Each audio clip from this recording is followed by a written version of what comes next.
Ready? 3, 2, 1. Now, if that was in a steering wheel and you were in front of it, or in the passenger side trying to extricate a victim, and that went off, it's going to probably break your ribs, break an arm. 3, 2, 1. Well, that was a passenger side. A lot bigger bag than what you're going to see on the driver's side. Well, the newer cars have the side curtains now, so be aware of that if you're doing extrication. You're going to look into it out. You're going to be scanning everything out here. You're going to report, do I have any victims? Do I have anything that was ejected? Is there any hazards inside the car that could be a hazard to you? Yeah, there's a tire.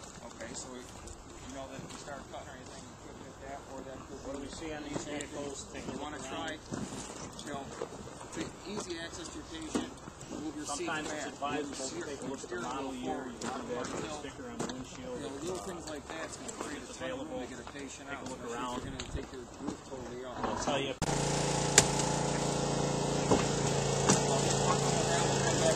Somebody else want to grab the spreader and come around back. We're going to pull this out here.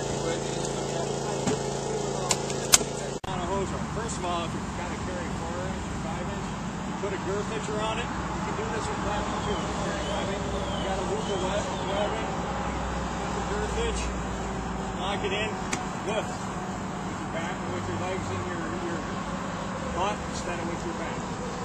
The second thing, here becomes a holder for 2.5. Now, the way this works is all of this has to stay tight. You're backing me up regardless. If you pick that line up, take the loop off my shoulder, this thing becomes unmanageable. Squirting? I'm tempted, Chief, but I got it. All of the weight of this is now going down through my body to the ground. I'm in a good stance. I'm ready to just stay low and just shouldn't go anywhere. The farther you are here, the mouth reaction is going to keep it tight on your shoulder. I can move it. This is for a little bit of an offensive 2.5 foot. We're going to drop the big line and we want to go, we got to knock it down from here, and then we're going to move it in, we can pick it up and go. But if you have a hose rope, keep it with you because it's a good way not to beat yourself up. I'm 5'8", 170 pounds. If I'm doing it with this, sooner or later it's going to start sliding back on me. Even with a good backup person, and we all know you don't always get a good backup person. You got your dancers and your rockets, so to speak.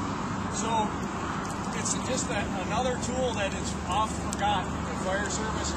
Usually these are on the back of the phone for a hold of 5 inches down, and if that. A lot of companies got away from them and go with straps. You do the same thing with the straps. Usually they're a little bit too short to do it.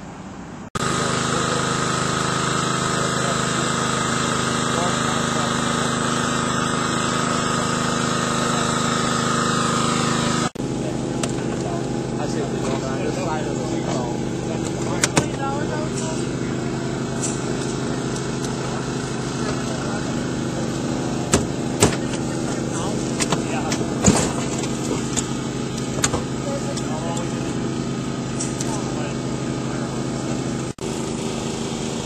how's the battery on that? Still got one bar.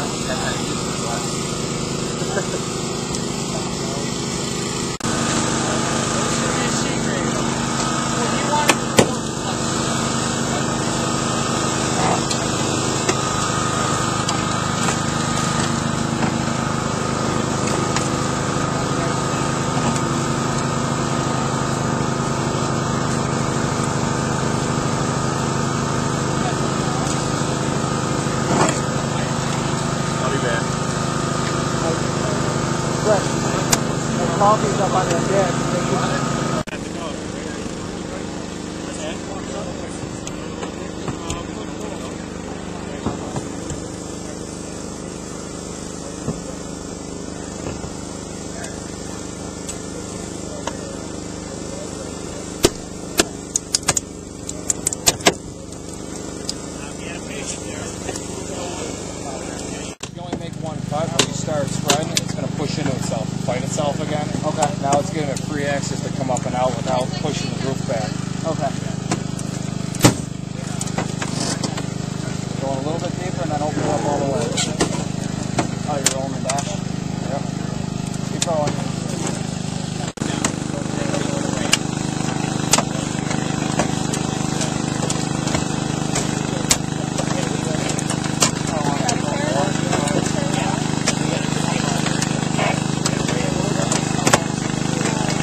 destination, and you know that that's where you have to find your way back to.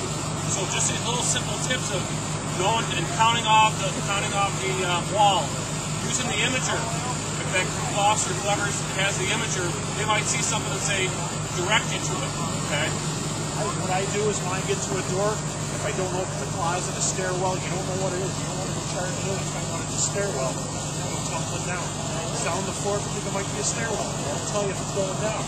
As you're checking that, you don't want to commit yourself to the room's open because you're not quite sure what's going on. I put my foot on the door frame, use my tool, I'll sweep it. That'll keep me oriented with the door frame so I know where I am until I'm ready to commit and go in. You might find it's a closet. That way, it'll reduce the ability to get tangled up in the closet and get lost, buried under a pile of clothes. Victims, you're going to look for victims anywhere. Little kids will hide. They're trying to protect themselves from the heat. They'll bury themselves in clothes. I've seen it. The kid sat in his closet, he buried himself under clothes because then he didn't have any heat touching him. But we couldn't find him. They hide behind beds, under beds, in between mattresses. I've seen that one. Behind dressers. You've got to look everywhere. A lot of times when you know there's somebody in there, they're trying to get out already. You may find them right inside the door. Chances are real good they made it halfway or most of the way and collapsed. Check the doors, check windows. As soon as you go to a window, look underneath the window. Chances are they're going to be there. Got to look everywhere. Got to do thorough. But you got to be expeditious and safe at the same time.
Careful, he's recording. Said, don't, you gotta wait to set a budget. You said our Yeah. for government? Yeah,